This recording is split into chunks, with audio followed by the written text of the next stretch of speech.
2021 সালের বাজি ফাটানো সংক্রান্ত বিষয় আদালত পর্যন্ত গড়িয়েছিল। কলকাতা হাইকোর্ট হয়ে বিষয়টি পৌঁছয় সুপ্রিম কোর্টে। শীর্ষ আদালতের নির্দেশ মেনে সে বছর রাজ্য দূষণ নিয়ন্ত্রক বোর্ড সবুজ আতশবাজি ছাড়া সমস্ত ধরনের আতশবাজির আমদানি, ক্রয়, বিক্রয়, মজুত এবং ব্যবহার রাজ্য জুড়ে নিষিদ্ধ করেছিল। বেঁধে দিয়েছিল আতশবাজি ফাটানোর সময়ও সেই নিয়মই জারি থাকছে এবছরও। কালীপুজো ও দীপাবলিতে বাজি পোড়ানো নিয়ে স্পষ্ট নির্দেশিকা জারি করল কলকাতা পুলিশ।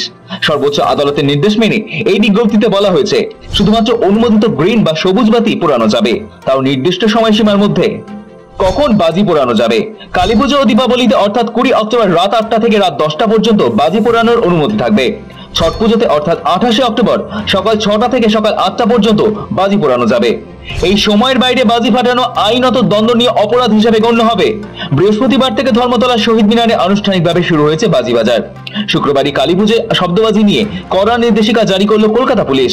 বাজি পোড়ানো নিয়ে সুপ্রিম কোর্ট ও কলকাতা হাইকোর্টের নির্দেশের পর এই নির্দেশ জারি করেছে কলকাতা পুলিশ। পাশাপাশি পশ্চিমবঙ্গ দূষণ নিয়ন্ত্রণ পর্ষদের বিজ্ঞপ্তিতেও স্পষ্ট বলা হয়েছে শুধু সবুজ বাজি অনুমোদিত। দূষণ রোধে বাজির ব্যবহারে কড়া নজরদারি নির্দেশ দেওয়া হয়েছে। কলকাতা পুলিশের তরফে জানানো হয়েছে মোট 1403টি বাজি প্রস্তুতকারক সংস্থার বাজি বাজারে বিক্রি করার জন্য বৈধ বলে গণ্য হবে। এবছর ধর্মতলার বাজি বাজারে মোট 37টি স্টল রয়েছে। বাজারটি বড়বাজার ফায়ারওয়ার্কস ডিলার্স অ্যাসোসিয়েশনের তত্ত্বাবধানে চলবে এবং এটি চলবে আগামী 21শে অক্টোবর পর্যন্ত।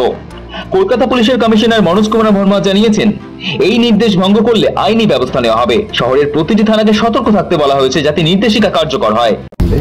বাট স্টিল আমাদের তরফ থেকে যে প্রেসক্রাইবড ডেসিবেল লিমিট আছে তার উপর যদি কিছু হয় দেন নিশ্চয়ই লিগাল অ্যাকশন হবে। সবাইকে বলে দেওয়া হয়েছে অনলি গ্রিন ম্যানুফ্যাকচারার, তাদের লিস্ট আছে 1403 ম্যানুফ্যাকচারার বিভিন্ন জায়গায় ওয়েস্ট বেঙ্গলের বাইরেও যারা আছে, শিবাকাশী বা একটা জায়গায় আমরা দেখলাম হরিয়ানার কিছু ম্যানুফ্যাকচার আছে। এখানে ওয়েস্ট বেঙ্গলের মোট 1403 ম্যানুফ্যাকচারার আছে যাদের লিস্ট আছে, যারা অথরাইজড গ্রিন ক্র্যাকার ম্যানুফ্যাকচারার আছে। ওদের লিস্ট সবাইকে দেওয়া হয়েছে, এদের কাছে লিস্ট অ্যাভেলেবল আছে। শুধু ওই লিস্টে যারা ম্যানুফ্যাকচারার আছে ওদের প্রোডাক্টই সেল হবে, এরকম ডাইরেকশন সবাইকে দেওয়া হয়েছে। তার বাইরে যদি কিছু পাওয়া যাবে লিগালি মানে পুলিশ অ্যাকশন। আজকে কি নিষিদ্ধ?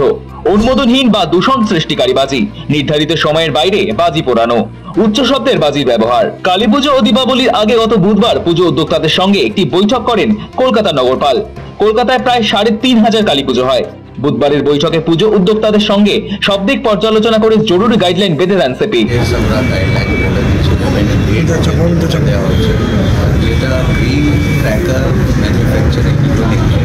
ওদের লিস্ট আমরা সবাইকে দিয়ে দিচ্ছি, পরিষদ দিয়ে দেওয়া হবে।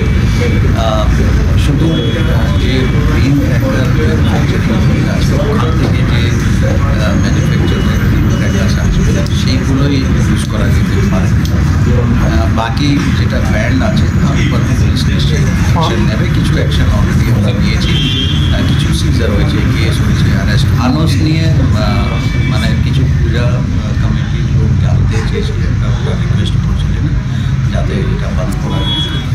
2019-এর একটা নোটিফিকেশন আছে ফায়ার ডিপার্টমেন্টে, অ্যাজ পার নোটিফিকেশন এটা অ্যাজ পার অ্যাক্ট এটা ব্যান্ড আছে।